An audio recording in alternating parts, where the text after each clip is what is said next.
사랑하는 성도 여러분, 평안하셨습니까? 8월 27일 목요일 오늘의 말씀을 찬송가 454장 주와 같이 되기를 함께 찬양하며 시작하겠습니다. 통일 찬송가로는 508장입니다.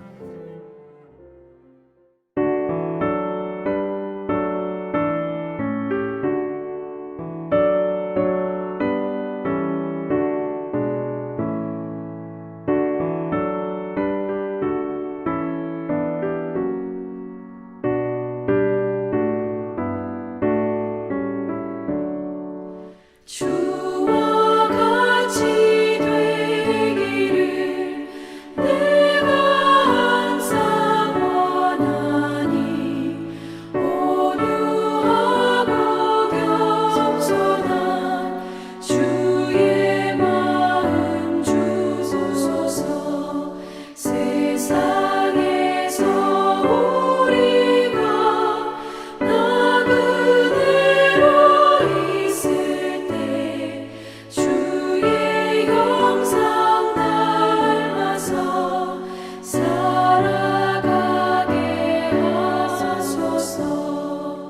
비록 작은 새라도 돌보시는 나의 주 나와 함께 계시어 나를 지켜주소서.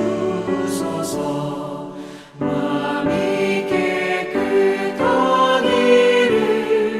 내가 항상 원하니 악한 마음을 버리고 살아가게 하소서.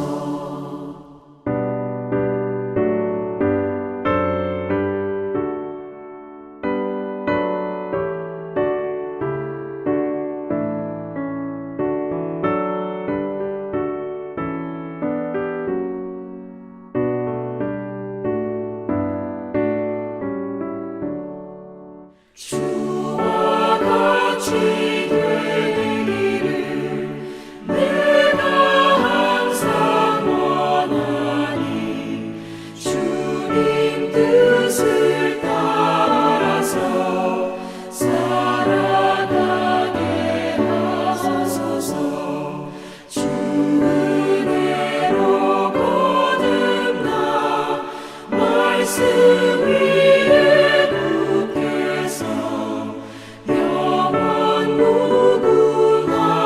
무궁하도록 주와 함께 살리라.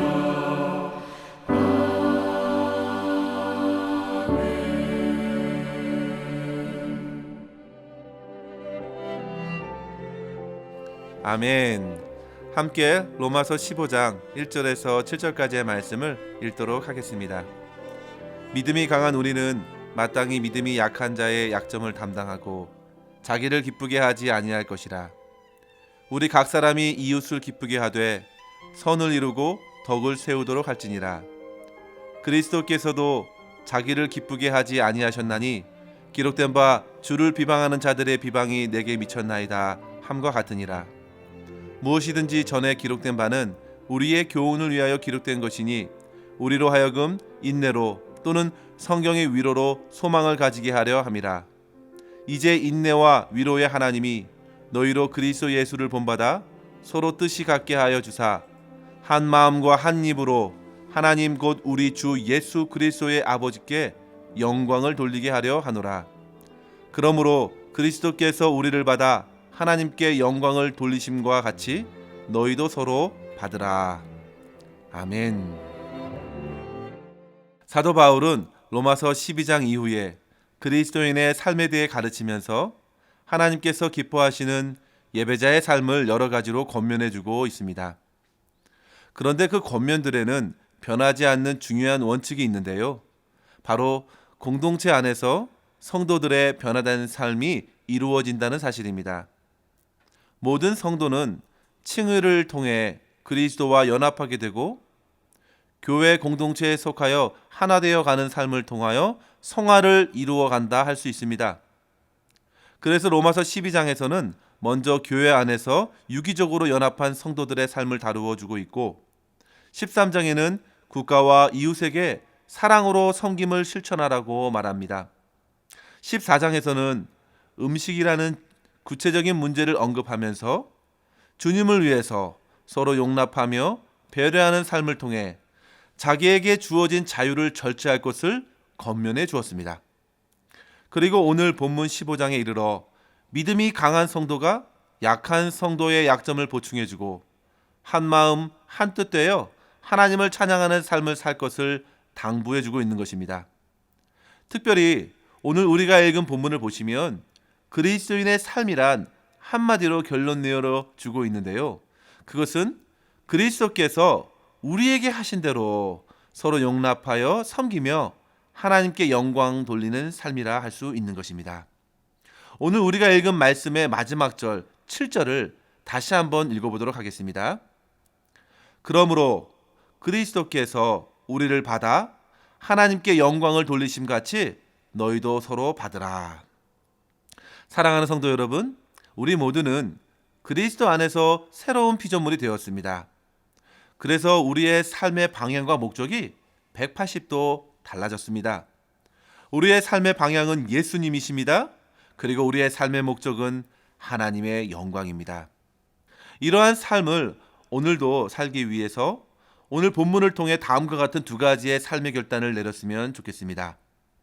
첫 번째로 사랑하는 성도 여러분, 타인의 약점을 비난할 것이 아니라 오히려 용납하고 사랑으로 짊어져야 되겠습니다.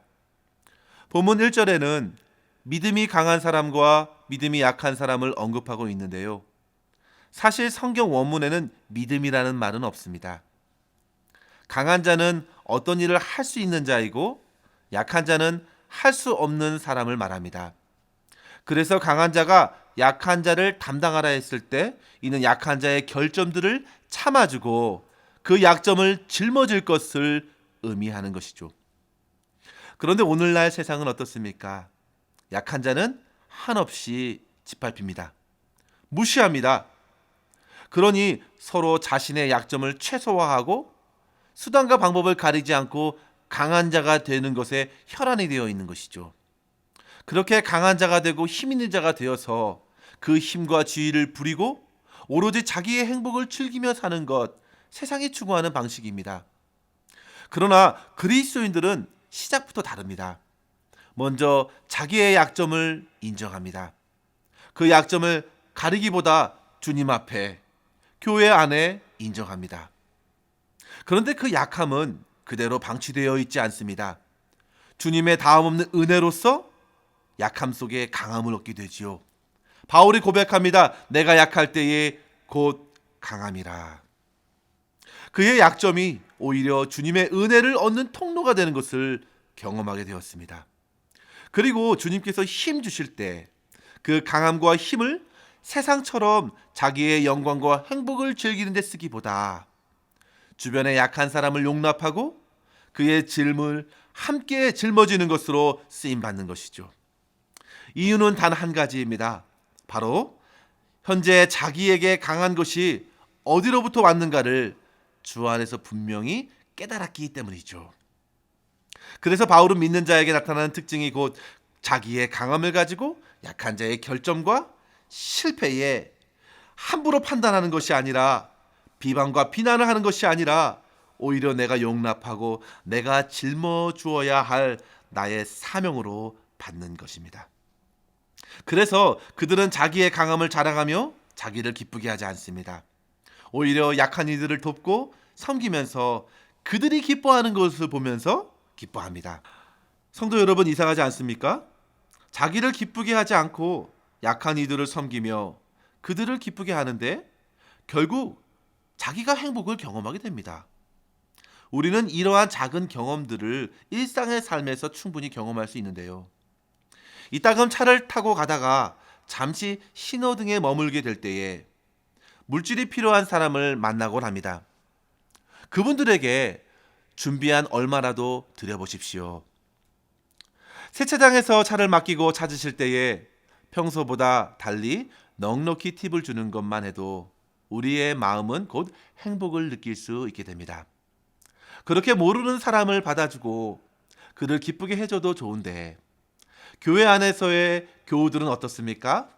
나의 작은 섬김을 통해서 그의 약점과 때로는 힘겹게 보이는 단점을 꼬집어 말하고 비방하는 것이 아니라 오히려 감싸주고 용납하고 참아주고 기다려주면서 심지어 그를 사랑으로 돕고 섬겨줄 때, 그리고 그를 위해서 기도하는 데 이를 때 분명 하나님께서는 생각지도 않던 기쁨을 우리의 심령에 더하여 주실 줄 믿습니다. 너무나도 잘 알려진 이야기인데요.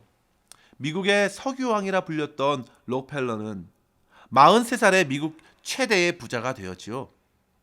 그리고 그는 53세에 당시 세계 최대의 갑부가 되었습니다. 그러나 그는 그때까지 행복하지 않았다고 합니다. 그리고 55세에 불치의 병으로 1년 이상 살지 못한다는 의사의 진단을 듣게 된 것이죠. 그리고 마지막 최후 검진을 받기 위해서 휠체어를 타고 병원에 갔을 때 그가 병원 로비에 있던 액자에서 한 글을 보게 되는데요. 주는 자가 받는 자보다 복이 있다.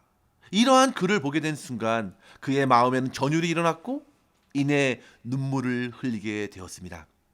그리고 잠시 후 병원에서 병원비가 없어서 입원이 안 된다는 실랑이가 벌어진 것을 듣고서 그의 비서를 통해 한 소녀의 병원비를 몰래 지불하도록 했습니다.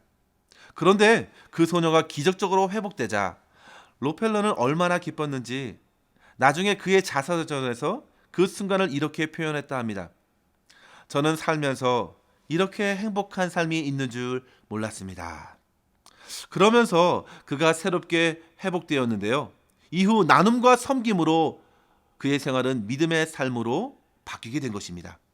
이후 록펠러는 자기 인생을 회고하면서 나의 전반기 55년은 쫓기며 살았지만 후반기 43년은 참으로 행복하게 살았다고 고백하기에 이릅니다.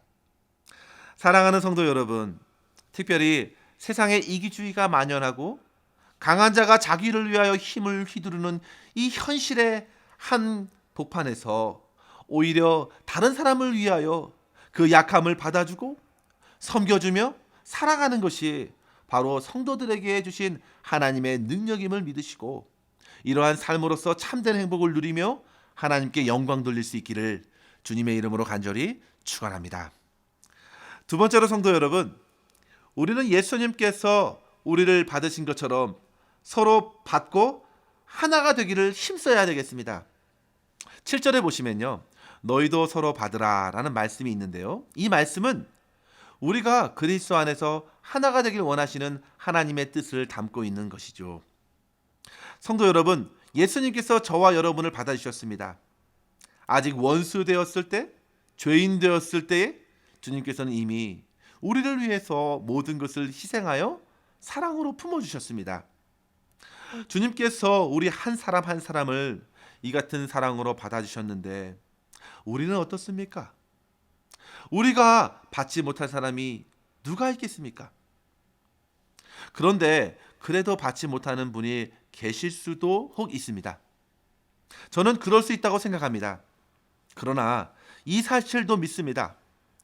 우리 주님께서는 그런 마음도 분명히 변화시켜 주실 수 있음을 믿습니다. 오늘 본문 4절에 보시면 성경의 위로로 소망을 가지게 함이라. 5절에 보시면 이제 인내와 위로의 하나님께서 여러분으로 하여금 그리스도 예수를 본받아 서로 같은 뜻을 품게 하시고, 지금은 힘들어 받지 못하는 교우들, 형제 자매들, 그들이 있을 수 있습니다. 그러나 오늘 본문의 말씀처럼 성경의 말씀이 우리에게 소망을 주십니다.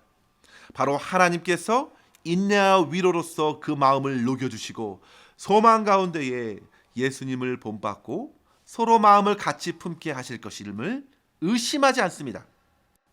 우리의 마음을 변화시키는 것은 우리가 아닙니다.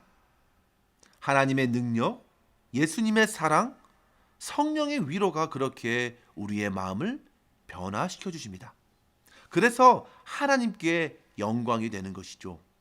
사랑하는 성도 여러분, 로마 교회는 이 복음으로써 유대인이든지 헬라인이든지 이방인이든지 빈부와 귀천, 인종과 신분을 넘어서서 그리스도를 본받는 교회로 하나 되어 세워져 갔습니다. 우리도 우리 안에 역사하시는 성령 하나님의 역사를 통해서 그렇게 주님을 본받아가고 서로의 약함을 겸손한 마음과 사랑으로 용납하고 기쁘게 섬겨주면서 복음 안에서 하나 되는 교회로 하나님께 영광 돌릴 수 있게 될 줄 믿습니다. 주님께서 그런 아름다운 성도와 교회가 될 수 있도록 인도해 주시길 간절히 바라며 기도할 수 있는 저와 여러분이 되실 수 있기를 주님의 이름으로 간절히 소망합니다. 기도하겠습니다. 사랑이 풍성하신 하나님 아버지, 주는 것이 받는 것보다 복되다는 주님의 말씀을 붙들고 할 수 있는 한 주변의 약한 사람들을 주의 마음으로 돌보며 섬기게 하옵소서. 제게 주신 힘과 능력, 강함이 무엇이든지 모두 주를 섬기고 교회를 섬기고 약한 이웃들을 기쁘게 섬기라고 허락하신 은혜인 줄 믿고 열심히 섬길 수 있도록 붙들어 주시옵소서. 무엇보다 주님의 사랑을 기억하고 모든 사람을 용납하게 하시고 나의 의지와 나의 힘과 결단이 아니라 날마다 새롭게 변화시키시는 성령 하나님만 의지하게 하옵소서. 오늘도 주님과 동행하기를 간절히 소망하옵고 예수님의 이름으로 기도하옵나이다. 아멘. 사랑하는 성도 여러분, 오늘도 주 안에서 승리하시는 귀한 날 되시길 바랍니다. 감사합니다.